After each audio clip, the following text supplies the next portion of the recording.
Tapi make sure setiap wire solder. Okey, kalau dah solder macam ni guys, dia cukup kuat. Stoken. Stoken ni bukan stoken dulu. Zaman dulu stoken dia macam ni. Ni stoken dulu. Stoken sekarang ni, kalau korang tak nak tersalah beli, banyaknya kalau korang cari. Yang Siki pakai kat workshop ni, yang Siki beli yang tunjuk kat korang ni.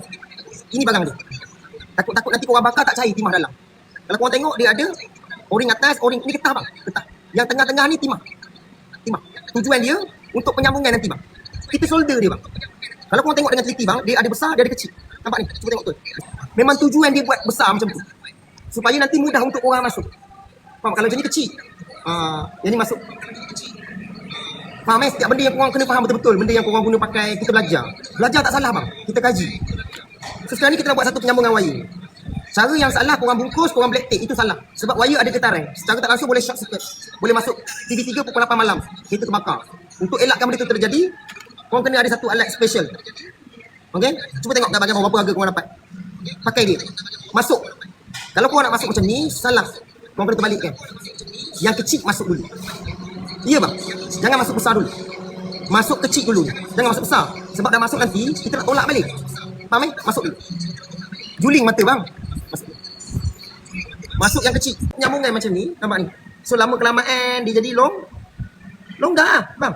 Ada free flare nampak ni. Ni. Tak free flare tu. Dia dah start free flare bang. Wire ni akan ada short circuit bang. Dia faham eh? Dia memanas. Dia cair. Kena spark benda lain. Kalau wire ni berkait dengan ECU, wire api ECU, signal untuk injektor, touching body, terbakarlah ECU. Terbakar ECU.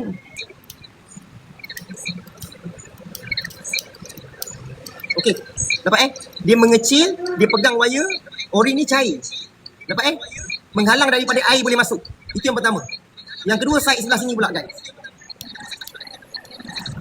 Okey, dapat. Korang bakar dia punya timah. Timah dia abang tak payah beli alat pemanas. Tak payah. Abang nak beli solder, tak payah. Abang nak tarik pelak, tak payah. Semua tak payah. Solder dia kita pakai api juga. Solder kita pakai api juga bang. Sama juga kita bakar. Okey. Kalau korang tengok ni timah dia cair dalam tu. Tu nampak timah cair kat dalam. Nampak timah tu dah cair nampak? Bakar layang. Nampak eh? Sekarang ni panas lagi, korang relax dulu. Okey, kalau dah solder macam ni guys, dia cukup kuat.